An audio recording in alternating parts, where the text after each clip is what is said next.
Con vuestra licencia, soberano Señor sacramentado. Tenemos al Señor con nosotros en el altar. Y ahora tendremos la meditación si la encuentro, que espero encontrarla. Y aquí está.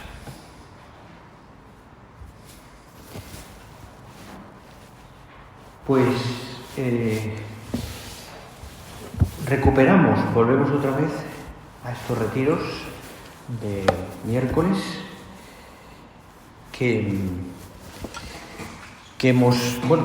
cada mes tenemos un ratito de conversación con el Señor, un rato para que también nos paremos, que viene bien. Y otra vez en este tercer trimestre del curso ya que empezamos y que se nos va a ir rapidísimo, ya veréis, nos vamos a dar cuenta. Y lo hacemos pues aquí junto a Cristo, junto al Señor, en ese tiempo en el que la Iglesia pues no se cansa durante el tiempo de Pascua de rezar, de clamar al Señor ese Cristo ha resucitado, verdaderamente ha resucitado. Lo leí ahora leyendo una de las horas canónicas, las vísperas, y aparece otra vez ese verdaderamente ha resucitado. Lo escuchas en las misas estos días con ese aleluya que se canta o que se reza antes del Evangelio, o estos días pasados en la octava de Pascua hemos escuchado al final de la misa, podéis ir en paz, aleluya, aleluya. Se repite de tantas maneras, porque está la alegría, el gozo de lo que hemos vivido durante la Semana Santa y muy especialmente la resurrección del Señor. Está la alegría que tenemos que no solamente que proclamarla, sino que cantarla. Por eso cantar a Dios es una manera de alabar a Dios y es una manera también de manifestar a través de las notas, a través de la armonía, a través del canto, especialmente si está bien cantado, ¿no? Pues nuestra alegría a Dios, la alegría de lo que hemos vivido y sobre todo la alegría de la resurrección, que es lo que estos días vamos a vivir.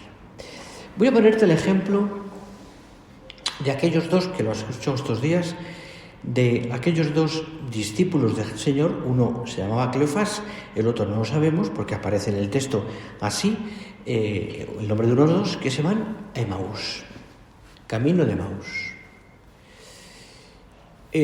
Las razones por las que aquellos dos se van el mismo día de resurrección no las sabemos, pero nos imaginamos los que tenían que hacer un viaje o los que se iban de Jerusalén porque todo lo que habían vivido durante aquellos años y muy especialmente en sus últimas semanas había hecho que todo acabara. Tanto es así que dice que iban caminando los dos, camino de Emaús, iban tristes. No porque fueran tristes manifiestamente, sino que al encuentro con el peregrino con el que se encuentran, al que no reconocen quién es curioso, son dos discípulos del Señor, han estado con él durante varios años, se presentan con Cristo resucitado, glorioso, sí, pero no lo reconocen. Pues lo primero que el Señor les dice es: ¿qué os pasa que vais tan tristes? Porque lo notan. Además de que el Señor conoce los corazones perfectamente y conoce lo más íntimo de cada alma, Él se nota además perfectamente la tristeza de aquellos dos que van apesadumbrados, tristes. ¿Por qué vais tan tristes?, les pregunta. Es bonito pensar esto porque fijaros que el Señor conoce los corazones, conoce por qué tú y yo estamos a veces tristes, conoce qué nos pasa en el corazón perfectamente. Decíamos, ¿te acuerdas de pequeños en el catecismo? Hasta los más ocultos pensamientos, decíamos. Conoce Dios, conoce la tristeza, conoce tus alegrías, conoce lo que hay en el fondo de nuestros corazones. Todos esos ocultos pensamientos que uno tiene y que no conoce nadie más que tú y Dios, que por cierto, todo aparecerá en el último juicio final, va a ser una juerga aquello. Pero todos los pensamientos que hayamos tenido, allí aparecerá todo. ¿Cómo será? Ni idea, pero aparecerá todo. Todo se sabrá, será público todo. Ahí no habrá posibilidad ya de mucho más. Y el que no crea esto, que venga y se lo explico un día de estos, que cuando quiera. Sobre este tema del juicio final, que hay bastante controversia, pero en fin, es que el otro día tuve una discusión con varios sobre eso. Jesús nos mira y conoce nuestros corazones. Conoce qué pensamos. Seguro que tú a tus hijos, que los conoces, iba a decir, como si, perdonad la expresión, como si hubieras parido, pero en fin, que es la expresión, que es la lógica, seguro que todos tus hijos, no como, sino que los has parido, más bien, perdón, Señor, por la expresión. Ves la cara y sabes qué le pasa. Aunque intenten ocultártelo, perfectamente sabes qué les pasa. Les quieres tanto, lógicamente, que sabes qué pasa, qué les ha sucedido, al menos intuyes. Algunos intentan ocultarlo, otros son tan sencillos que se les pilla, como me contaba una profe un día de infantil, que había preparado unos caramelos para un cumpleaños de una niña, o voy a celebrar, de un niño, no recuerdo, en primero o segundo infantil era. Y entonces, pues claro, cuando llegó el día del cumpleaños, abrió el cajón donde estaban los caramelos y no había caramelos. Entonces hizo la pregunta, me decía, es muy graciosa, la pregunta normal. ¿Quién ha sido? Silencio. Silencio sepulcral, nadie. Bueno, pues entonces nos quedaremos sin fiesta. Los niños todos muy serios. Y siguió la conversación y al ratito preguntó, por cierto, ¿a qué sabían los caramelos? Y salta un niño, a fresa. Bueno, pues el Señor conoce perfectamente los corazones de lo que nos pasa, ¿no? Es decir, podemos juntar, pero no. Pues descubren aquellos dos lo que les pasa. Pero claro, el Señor no les dice nada, sino que sencillamente les dice, ¿qué ha pasado? Eres tú el único forastero que no sabe lo que ha pasado aquí. Y Cristo dice, ¿qué ha pasado? Yo siempre he pensado que es un poco gallego para estas cosas del Señor, ¿no? Porque me dice, ¿qué ha pasado, no? Lo de Jesús de Nazaret, que era un profeta.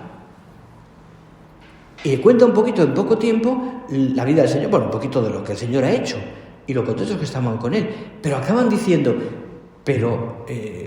lo han matado en el Calvario, y ha sido sepultado, como diciendo, ha acabado todo. Entonces, les dice además una cosa muy interesante, dicen a ellos dos, hay unas mujeres que han ido al sepulcro y dicen que han tenido la aparición de ángeles, pero a él no le han visto. Como diciendo, no os creáis, a él no le han visto, lo definitivo es verle a él. Es interesante esto de las mujeres. El otro día me contaba un experto en Sagrada Escritura que en la época de Israel había dos gentes, o sea, tipo de personas que eran despreciadas en el sentido, no eran capaces o no eran susceptibles de ser testigos en juicios. No podían dar testimonio en juicios por lo que fuera, ¿no? Es decir, eran los pastores. Había un asesinato, mataba a una persona y iba un testigo y era un pastor. No hay juicio sobreseído. El testigo había sido una mujer, tampoco había juicio. No podían dar testimonio. ¿A qué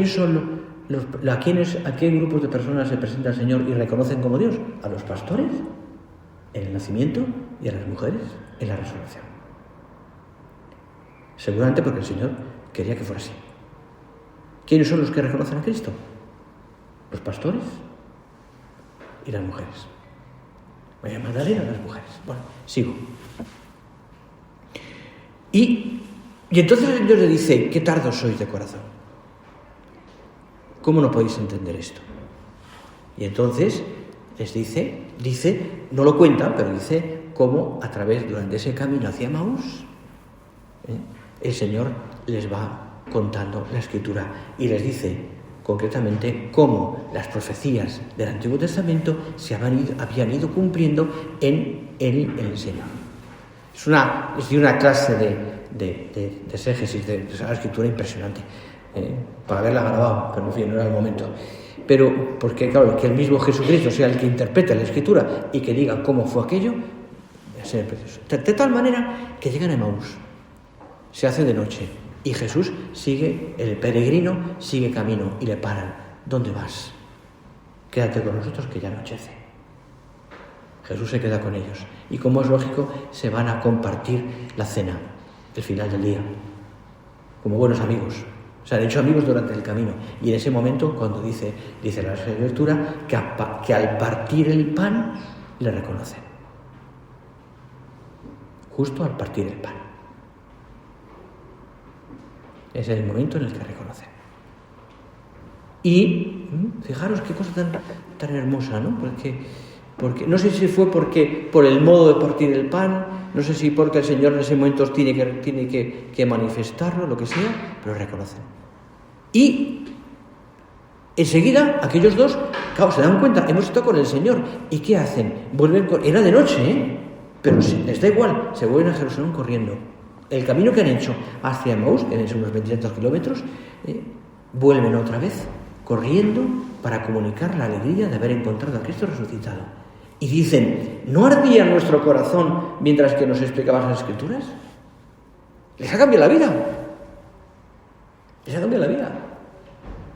Han llegado tristes y deshechos, apesadumbrados por lo que han vivido, lo que han visto, y de pronto, al encontrarse con Cristo, en la oración, en el diálogo con Cristo, en la Eucaristía, en el partir del pan, que así se llamaba la Eucaristía al principio en la Iglesia, la Fratio Panis, decían, ellos les cambia la vida.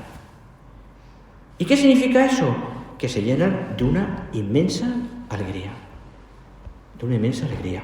Porque la resurrección del Señor nos transmite sobre todo esa alegría. Alegría que tenemos que tener como buenos cristianos. Claro, por eso, pensadlo, ¿no?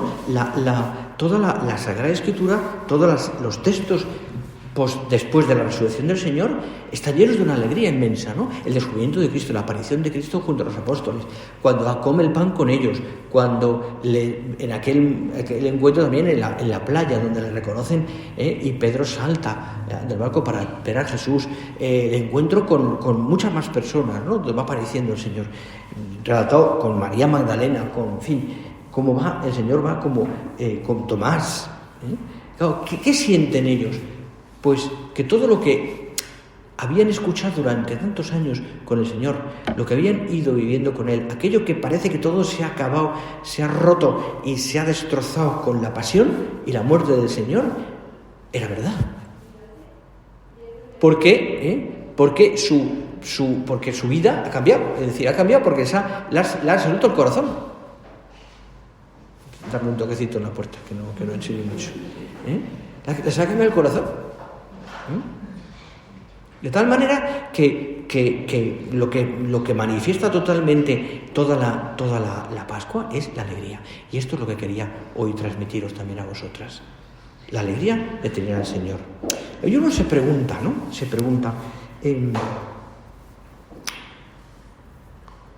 ¿Qué es lo que nos manifiesta? ¿Qué es lo que nos llena el corazón para estar?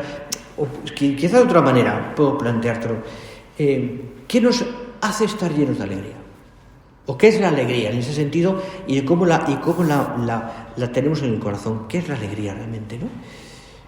Claro, uno puede pensarla de un nivel humano. La alegría es de un buen momento, la alegría es disfrutar de cosas buenas, que eso es magnífico, ¿no?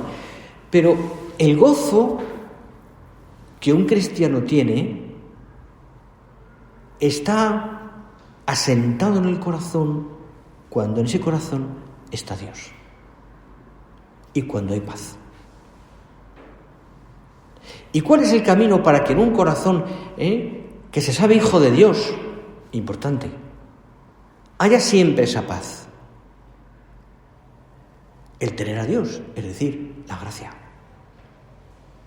Cuando en un corazón hay paz, hay gracia de Dios, hemos apartado, hemos limpiado, hemos quitado el pecado, se asienta Dios. Y por tanto con Él viene la paz siempre y la alegría. Luego, humanamente pueden pasar muchas cosas. Diversas dificultades, diversos momentos en nuestra vida que, entre comillas, y no comillas, pero puedan hacernos perder la alegría. Normales, pero que no pueden quitarnos esa alegría profunda del corazón. Me refiero a la alegría sobrenatural del hombre, de la mujer cristiano, que tiene paz, que está asentado a la paz en Dios, en tener a Dios y en saberse hijo de Dios. Por eso la naturaleza de la alegría es siempre la alegría en Dios. Es ese encontrarnos con Cristo, transmitir a través de la paz que Dios nos da a los demás esa alegría. Y ahora pensemos de otra manera. ¿Qué nos quita la alegría?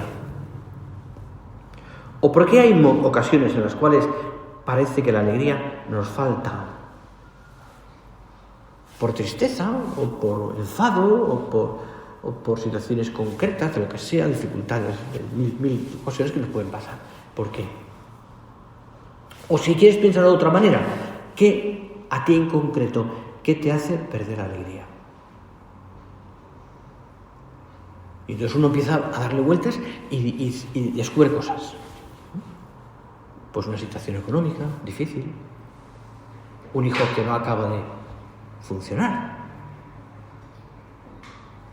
un asunto que te duele, que a lo mejor es una humillación o es algo que durante tiempo te ha quitado la paz, quizás familiarmente, quizás socialmente, quizás en incomprensiones con otras personas, amistades que a lo mejor no esperabas de ello y te han fallado, incluso familiares.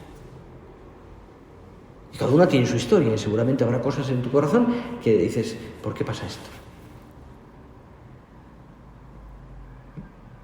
Uno se da cuenta que efectivamente hay muchas situaciones que nos pueden hacer quitar la paz, la alegría. Y al mismo tiempo nos damos cuenta que necesitamos estar contentos. Es más, no solo tú, sino que quien está a tu lado también necesita verte contenta. Siempre. No es fácil, y no es fácil mantener esa alegría continuamente. Pero ahí me refiero, puedes estar cansada, puedes estar harta, puedes estar pues preocupada por una serie de cosas, sí. Eso es normal. Pero lo que tiene que estar en el fondo del corazón, quieto, sereno, es el gozo de tener a Dios. Cuando eso está siempre, aunque haya tormentas o haya dificultades, o haya serias dificultades, la alegría no la perderás. Por estar seria un día, cansada, enferma si quieres, abatida, pero con paz. ¿Es compatible eso? Sí. ¿Es compatible tener paz y tener un gozo profundo interior con una situación difícil, a lo mejor externa? Sí. ¿Por qué? Porque sabemos que tenemos a Dios. Y que a pesar de todo aquel barullo de vida que puedas tener o situaciones concretas difíciles, no dejas de tener al Señor. Y eso es fantástico. Y eso es necesario. Y al final, cuando uno piensa en todas estas dificultades, al final se da cuenta que esto es lo importante. Que eso es lo importante. Luego uno tiene que esforzarse por manifestar la alegría. Hace unos días, hablando con una persona que yo no había hace muchos años, y me contaba, ¿no? Me decía, ha pasado diversas, ya es mayor que yo, pero ahora somos amigos, y me preguntaba su vida, cosas de su vida, que ha pasado por circunstancias diversísimas, matrimoniales, en fin, mil cosas, ¿no? Los hijos. Y me decía que había perdido hace años la fe, ¿no? Pero que ahora ya con sus años que ya se veía, iba camino del final, decía, voy arrimándome a tablas, como se suele decir en el lenguaje taurino, ¿no?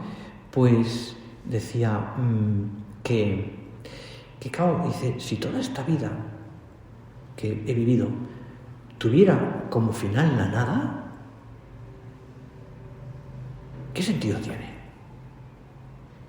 Ese pensamiento le hubiera llevado a considerar otra vez su vida de cerca de Dios. No tiene sentido vivir todo lo que he vivido para que después, cuando yo me muera, no haya nada. Bueno, pues ese pensamiento, me decía, le ha llevado a darle vueltas a cómo tiene que cambiar su vida, es decir, cómo tiene que acercarse al Señor otra vez. Y es impresionante porque bueno, estuvimos hablando 1 hora y hemos quedado no sé cuántas horas vamos a estar, pero van a ser unas cuantas, hasta que, como digo yo, pase por la lavadora, que es importante, ¿no? Bueno, pues pensarlo, ¿no? Es decir, que cómo nos cambia la vida cuando uno de verdad tiene a Dios dentro. Entonces puedes pensar o preguntarte, ¿y qué hago yo para recuperar también y vivir esa alegría? Pues fíjate, lo primero, una cosa tan sencilla, o quizás no tan sencilla, simplemente como sonreír. Por favor, sonríe. Sonríe. Iba a decirte porque está más guapa, pero aparte de eso, porque sonríe. En las circunstancias que tengas, sonríe. Agrada mucho ver al lado caras alegres. Decía me contaban que una vez iba a San José María por un pasillo donde vivía, se encontró con uno que iba con un careto que parecía que le venía a un funeral, pero una cosa tremenda, ¿no? Y entonces lo miró, lo conocía, pero tampoco sabía qué le pasaba, Lo miró y le dijo algo así como lo siguiente: sonríe, no hay nada que merezca esa cara. Bueno, pues sonríe. Sí, cuando el hijo viene con la pierna rota, sonríe. Cuando tengas, una dificultad económica que estás agobiada, sonríe. Cuando te has discutido con tu marido, pide perdón y sonríe al final. Imposible, don Javier, no es imposible. No es imposible, sonríe. Pero no me refiero a una sonrisa profident, ya me entendéis, ¿no? Es una sonrisa que sale del corazón. ¿Por qué? Porque sí, pasan muchas cosas, pero tengo paz en mi corazón. Luego, conllevará el perdón, conllevará muchas más cosas, pero sonríe. Alegría, disfruta de las cosas, de tus hijos, de las cosas buenas que pasan en tu familia, de un día de fiesta, de cosas sanas, por supuesto. Otro día paré en Madrid en un viaje que he hecho y quedé con 4 sacerdotes amigos míos que hace tiempo no los veía, y de vez en cuando, una vez al año, quedamos en Madrid porque uno vive en distintos sitios y nos pasamos un rato largo, comemos bien, por supuesto, en un restaurante elegido por uno de ellos, bastante bueno, no digo yo caro, pero bueno, un poco caro sí era, pero en fin, pero comimos, y nos reímos tanto de cosas que pasaron, los recuerdos de la vida pasada, nos pasamos tan bien que por supuesto vamos a repetir. Pero ayer me llamó uno de ellos diciendo, oye, es que todavía me estoy riendo de las cosas que hablamos el otro día, de lo bien que lo pasamos. Una cosa sencilla, porque fue simplemente, pero es que la vida hay que tomársela así. Con esa alegría de tener a Dios, y esa alegría de las cosas sencillas, esa alegría de tener a tus hijos alrededor, esa alegría de pasar un buen fin de semana, esa alegría de la alegría de rezar juntos, la alegría del perdón,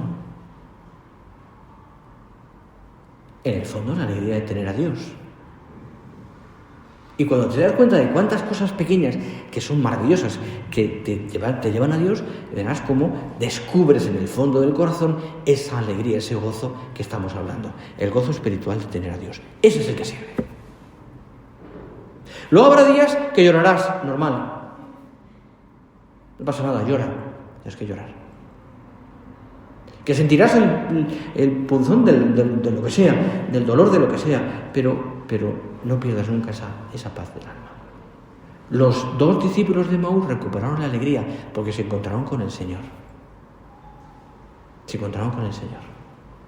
Y se encontraron otra vez con Cristo que ha resucitado, es decir, con la alegría de saber que Dios estaba con ellos. Y eso es lo grande. Que lo penséis, ¿no? Y que de verdad que en este tiempo que tanto la Iglesia, si lo veis además en los textos de la misa y en tantos momentos, se nos habla efectivamente de esa alegría de la resurrección, del perdón de Dios con nosotros, etcétera, ¿no? Pues que estos días, ¿no? Yo te animo y acabo ya. Que estos días, porque si no acabo, al final me quedo con una sola aquí en la meditación. Pues que estos días, de verdad, ¿no? Entiendo que todo el mundo tiene que hacer cosas, pero que estos días, de verdad, que manifiestes la alegría, que lo penses mucho, ¿eh? Como los de Emaús y como los apóstoles, cuando se encuentran con el Señor y se llenan de esa alegría. Lo dice además el texto latino, dice, labisis sunt discipuli, dice en latín, se alegraron los discípulos al ver al Señor, como los reyes cuando se descubrieron la estrella. Pocas veces dice eso el Evangelio, pero lo dicen concretamente ahora. Cuando ven al Señor los discípulos del resucitado, labisis sunt, se alegraron profundamente. Pues que tú y yo nos alegremos de encontrar al Señor, al que está aquí con nosotros en el altar, y tenerlo en el corazón, porque eso es lo que nos hace realmente que nuestra alegría sea profunda, para siempre, y nos hace saber conllevar esas otras dificultades que están en la vida, que son normales. También yo te diría otro consejo, no dramaticemos, quitemos drama de muchas cosas, que a veces podemos dramatizar todo. Sonreír, rezar, reza. Es el consejo que da Santiago Apóstol. ¿Estás triste? Reza. Sonreír, rezar y quitar drama de muchas cosas que no te lo traman. Pongamos todos estos propósitos en manos de nuestra Madre Santa María para que ella nos ayude también. Me enseñaba un sacerdote, un amigo mío, en Madrid, una parroquia que había puesto una imagen, una virgen sonriente, y la entronizó como la Virgen del buen humor. Me gustó mucho. Guapísima la Virgen, guapa, joven, una sonrisa que desbordaba. La Virgen del buen humor. Pues es lo que el Señor nos pide a nosotros. El buen humor, la alegría de tener a Dios.